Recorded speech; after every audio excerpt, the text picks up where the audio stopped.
श्री महावीराय नमः। वंदे श्री गुरुतारणम। आप सभी को जय जिनेन्द्र, जय तारंतरण। आइए जानते हैं देवगति के बारे में।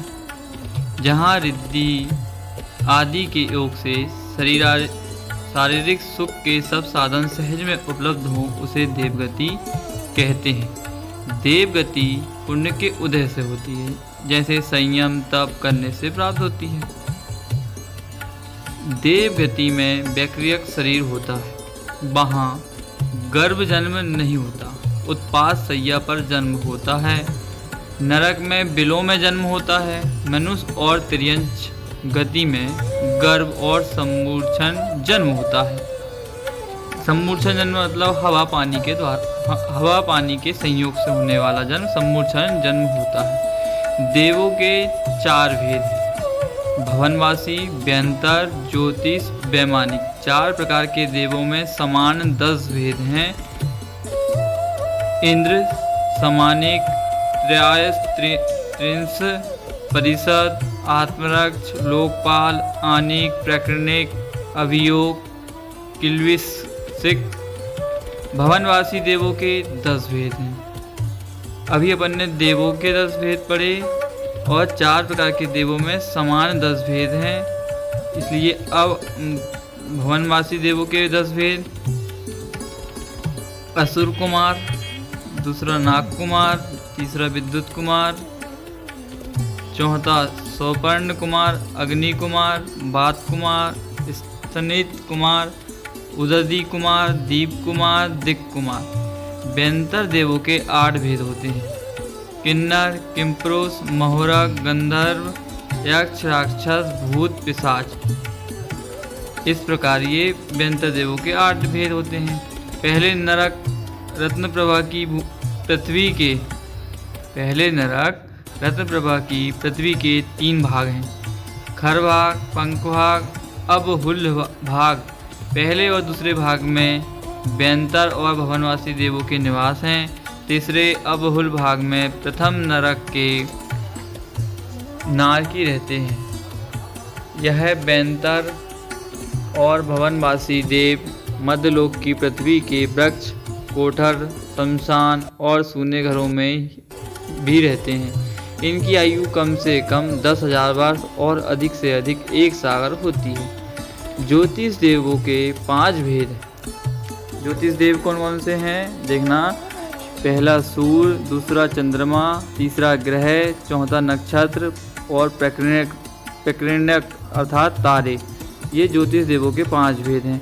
यह आकाश के मध्य भाग में रहते हैं। इनके विमान होते हैं। इनकी आयु 1 पल होती है। भवनवासी, व्यंतर और ज्योतिष इन 3 निकायों में मिथ्या दृष्टि जीव ही होते हैं। वैमानिक देव, इसके बाद आता है वैमानिक। इनमें कल्पवासी देवों के 16 स्वर्ग होते हैं। आगे नवगिव्यक, नव अनुदिश और 5 अनुत्तर विमान हैं। जगत में 3 लोक कहलाते हैं: अधोलोक, मध्यलोक और ऊर्ध्वलोक। अधोलोक में 7 नरक हैं। मध्यलोक में नंदीश्वर, दीप, भरत, क्षेत्र आदि मनुष्य और तिर्यंचों के रहने के स्थान हैं। ऊर्ध्वलोक में वैमानिक देवों के 16 स्वर्ग, नवगिव्यक, नवनुदिश, 5 अनुत्तर और इनके अंत में सिद्ध शिला है, जहाँ सिद्ध मुक्त जीव रहते हैं। यहीं तक लोकाकाश है। इससे आगे अलोकाकाश है। यहाँ ऊर्ध्वलोक का वर्णन चल रहा है।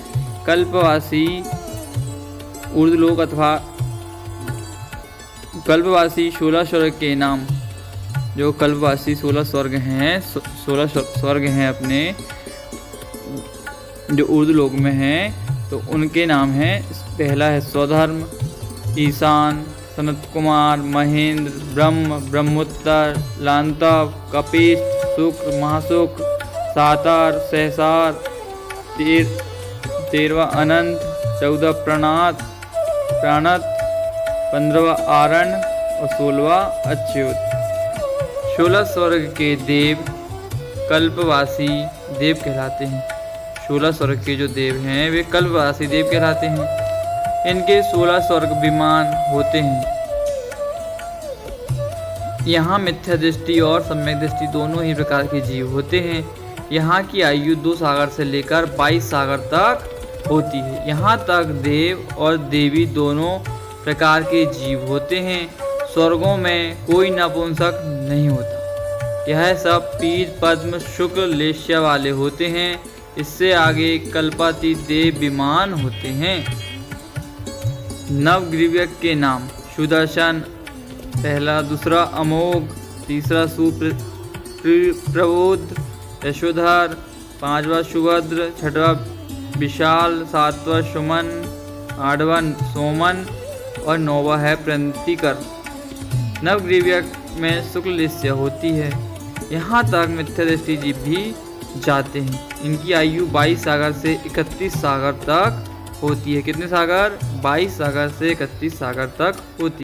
नव अनुदेश के नाम आदित्य, आचिर, आचिरमाली, बेरोचन, प्रभास, आचिरप्रभ, आचिरमद, आचिर रावत, आचिर विशिष्ट। यहाँ पद्म शुक्ल लेश्या होती है। यहाँ सम्यक दृष्टि जीव ही जन्म लेते हैं। कौन जीव जन्म लेते हैं? नव अनुदेश में सम्यक दृष्टि जीव ही जन्म लेते हैं। इनकी आयु 31 से 32 सागर तक होती है। इसके बाद है 5 अनुत्तर के नाम विजय, वैजयंत, जयंत, अपराजित, सर्वार सिद्धि।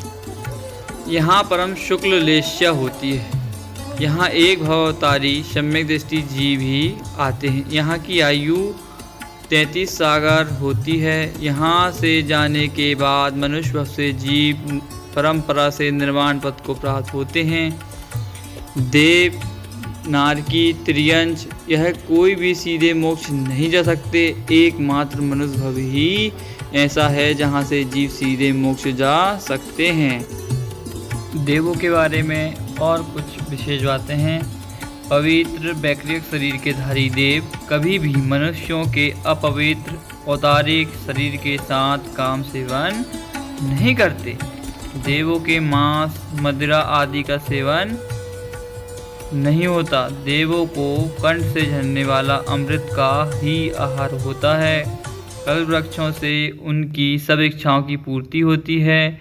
देवों में संतति की उत्पत्ति गर्भ द्वारा नहीं होती तथा उनका शरीर वीर और दूसरी धातुओं से बना हुआ नहीं होता। उनका वैकृतिक शरीर होता है और किसी भी रूप होने की विक्रिया होती है। केवल मन की काम भोग रूप वासना तृप्त करने के लिए वह यह उपाय करते हैं। नीचे के देवों की वासना तीव्र होती है तथा मानसिक दुख से दुखी रहते हैं। हमेशा दूसरे देवों की रिद्धि समृद्धि देखकर झुरते रहते हैं अर्थात जलते रहते हैं और मृत्यु से पूर्व 6 माह पहले माला मुरझा जाने से बहुत विकल्पित दुखी होते हैं। देव गति में सब देव एक समान नहीं होते। वहाँ भी ऊंच नीच का भेदभाव और पुण्य पाप के उदयानुसार सारी व्यवस्था होती है। इस प्रकार संसारी मिथ्या दृष्टि जीव कहीं भी सुखी नहीं रहता और कहीं भी सुखी नहीं हो सकता, क्योंकि जिसकी दृष्टि बाहर पर की तरफ पराधीन है वह कैसे सुखी हो सकता है। कहा भी है पराधीन सपने हूँ सुख नाही। सुख तो एकमात्र अपने निज स्वभाव में है। अपने आत्मस्वरूप का श्रद्धान सम्यक दर्शन ही सुख का मूल आधार है। इसलिए गुरुदेव इस मनुष्य भव में जीवों को जगाते हैं, अपना आत्मित करने सुखी होने का मार्ग बताते हैं। तो अपन ने जाना देवों के बारे में। तो देखिए देव कहीं भी देव ये जीव कभी देव हो जाता है, कभी नारकी हो जाता है, कभी मनुष्य हो जाता है, कभी त्रियंच गति में जाता है। फिर भी उसके बाद भी लेस मात्र भी सुख नहीं पाता है। इसलिए इस महान दुर्लभ मनुष्य पर्याय में हम जीव हैं।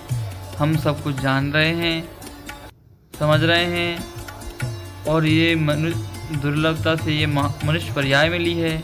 इसलिए सभी भव्य जीव अपने आत्मस्वरूप का अनुभव कर, आत्मस्वरूप में का ज्ञान कर, आत्मस्वरूप में रमणता कर, सम्यक दर्शन ज्ञान चारित्र आनी मोक्ष मार्गा, अर्थात सम्यक दर्शन ज्ञान चारित्र ही मोक्ष मार्ग है। इसी में सभी जीव लगें और अपना आत्म कल्याण करें। ऐसी मंगल भावना। गुरु श्री गुरु महाराज की जय।